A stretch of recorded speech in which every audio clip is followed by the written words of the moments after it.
वो भूखा था लड़कियों के जिस्म का।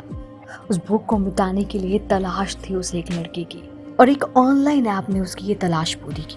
इस ऐप पर उसे मिलती हैं बेहद ही खूबसूरत लड़कियां, जिसे देखते ही वो दीवाना हो गया। अब इस दीवाने की मंजिल थी उससे मिलना। फिर मिलने को लेकर उससे बात होती, बात में पैसे की भी बात हुई। फिर पैसों से सौदा जिस्म का हुआ, जिस जिस्म को पाने के लिए उसने कुछ पैसे पहले ही दे दिए।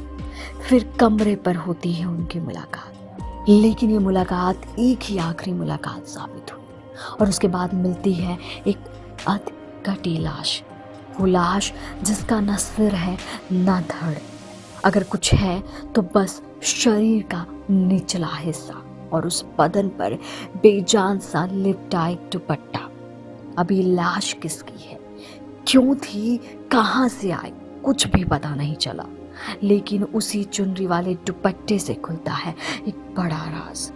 ये कहानी है मध्य प्रदेश के इंदौर का खजराना थाना एरिया की। 30 अगस्त की सुबह ग्रीन बेल्ट में एक बोरी मिली।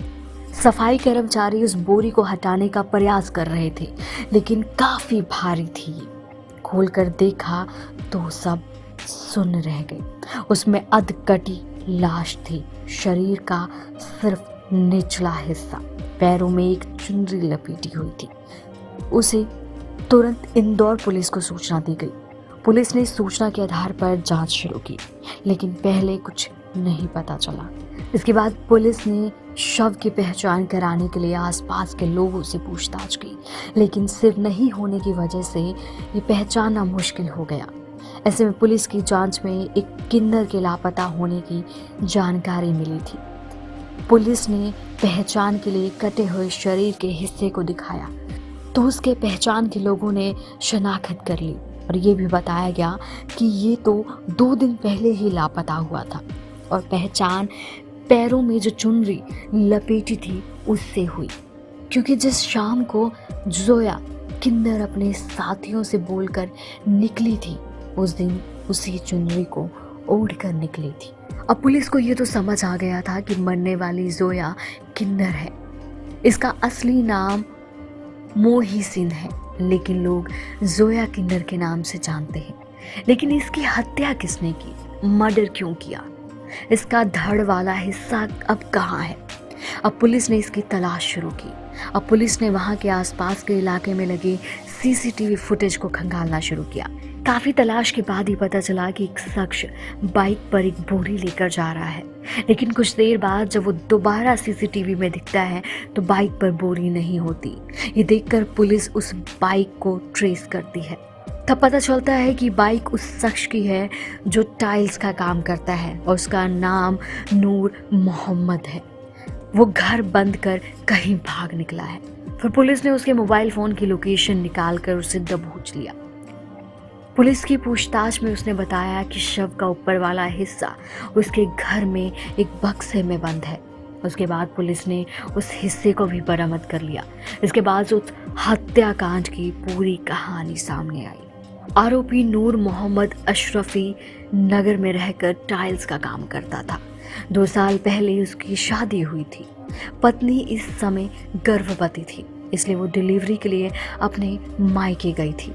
पिछले काफ़ी समय से नूर मोहम्मद घर में अकेला था। इसी बीच उसने शारीरिक संबंध बनाने के लिए एक लड़की की तलाश की। इसके बाद कोई डेटिंग ऐप डाउनलोड किया। इस ऐप के ज़रिए उसकी मुलाकात हुई थी जोया से। जोया ने खुद को लड़की बताया और फिर दोनों के बीच मिलने की बात हुई। मिलने के लिए जोया ने 2000 रुपये मांगे। नूर मोहम्मद तैयार हो गया। इसके बाद ऑनलाइन ही जोया ने 500 रुपये एडवांस मांगे। नूर मोहम्मद ने ऑनलाइन उसे एडवांस पैसे दे दिए। इसके बाद 27 अगस्त की शाम को एक ऑटो के जरिए जोया अशरफी नगर में नूर मोहम्मद के घर पहुंची। यहाँ आने के बाद जोया ने बाकी 500 रुपये भी पहले ही ले लिए। इसके बाद अब दोनों फिजिकल रिलेशन में आने लग गए। तब नूर मोहम्मद को जोया की हकीकत पता चली। वो विरोध करने लगा, गालियां देने लगा, लेकिन जोया ने उस पर रिलेशन बनाने का दबाव बनाया। इसके बाद गुस्से में नूर मोहम्मद ने तौलिए से जोया के गले को दबाया और फिर भारी सामान से उसके सर पे हमला कर दिया, जिसके बाद जोया की मौत हो गई। जोया को मरा हुआ देख वो घबरा गया। इसके बाद शव को एक बक्से में रखकर भागने की सोचने लग गया, लेकिन बक्से में पूरा शव नहीं आ सका।